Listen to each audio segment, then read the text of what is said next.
ಮೆಹಂದಿ ಬಗ್ಗೆ ತಜ್ಞರಿಂದ ಸ್ಫೋಟಕ ಸಂಗತಿ ರಿವೀಲ್ ಆಗಿದೆ. ಮೆಹಂದಿ ಕಲರ್ ಜಾಸ್ತಿ ಬರಬೇಕು ಅಂತ ಕೆಮಿಕಲ್ ಬಳಸ್ತಾರೆ.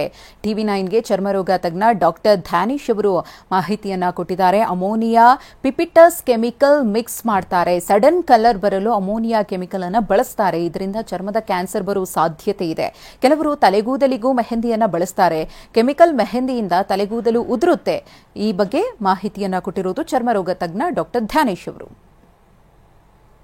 ಇವಾಗ ಯೂಸ್ ಮಾಡುವಂಥ ಟ್ಯಾಟೂಸ್ಗಳು ಅಲ್ಲಿ ಫಾರಿನ್ ಬಾಡೀಸ್ ಕೆಮಿಕಲ್ಸ್ ಇರೋದ್ರಿಂದ ನಿಮಗೆ ಕಿಲಾಯ್ಡ್ ಟೆಂಡೆನ್ಸಿ ಅಂತ ಇದ್ದಂಥವರಲ್ಲಿ ಗ್ರ್ಯಾನ್ಯುಲೋಮಸ್ಗಳಾಗುತ್ತೆ ಲೋಕಲಿ. ಹಾಗೇನೇ ನಿಮಗೆ ಅಲ್ಲಿ ಕಿಲಾಯ್ಡ್ಸ್ ಆಗೋ ಸಾಧ್ಯತೆಯೂ ಇರುತ್ತೆ. ಈ ಕಿಲಾಯ್ಡ್ಸ್ಗಳು ಒಂದ್ಸರಿ ಡೆವಲಪ್ ಆಯಿತು ಅಂದರೆ ಅದು ಹೋಗೋದು ಭಾಳ ಕಷ್ಟ ಅದು ನಿಮಗೆ. ಇದು ಲೋಕಲ್ ಸೈಡ್ ಎಫೆಕ್ಟ್ಸ್. ಅದೇ ಥರ ಸಿಸ್ಟಮಿಕ್ ಸೈಡ್ ಎಫೆಕ್ಟ್ಸು ಆಗುತ್ತೆ, ಎಸ್ಪೆಷಲಿ ಟ್ಯಾಟೂಸ್ ಯೂಸ್ ಮಾಡುವಾಗ.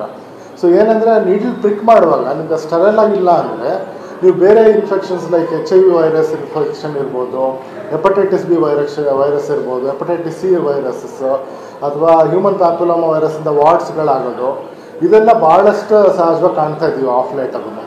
ಹೀಗಾಗಿ ನಾವು ಅಡ್ವೈಸ್ ಏನಾಯಿತು ಅಂದರೆ ನೀವು ಟ್ಯಾಟೂ ಹಾಕೋಬೇಡಿ ಅಂತಲ್ಲ, ನಿಮ್ಗೆ ಅಲರ್ಜಿ ಇದ್ದರೆ ಆದಷ್ಟು ಅವಾಯ್ಡ್ ಮಾಡಿ. ಯೂಸ್ ಮಾಡೋದೇ ಇದ್ದರೆ ಸ್ಟೆರಲ್ ಆಗಿರೋ ನೀಡಲ್ಸ್ ಉಪಯೋಗಿಸಿ. ಪ್ರೊಫೆಷ್ನಲ್ಸ್ ಹತ್ರ ಮಾಡಿಸ್ಕೊಳ್ಳಿ ಅಂತ ನಾವು ಅಡ್ವೈಸ್ ಮಾಡ್ಬೋದು. ಇಮಿಡಿಯೇಟ್ ಅಲರ್ಜಿ ಸೈಡ್ ಎಫೆಕ್ಟ್ಸ್ ಆಗಿಂದ ಅಥವಾ ಇನ್ಫೆಕ್ಷನ್ಸಿಂದ. ನಿಮ್ಗೆ ಲಾಂಗ್ ಟರ್ಮ್ ಸೈಡ್ ಎಫೆಕ್ಟ್ಸ್ ಅಂದರೆ ಅದೇ ಥರ ಹೇಳಿದಾಗೆ ಕ್ಯಾನ್ಸರ್ಸ್ನೂ ಬರೋ ಸಾಧ್ಯತೆ ಇರುತ್ತೆ ಈ ಕೆಮಿಕಲ್ಸ್ಗಳಿಂದ.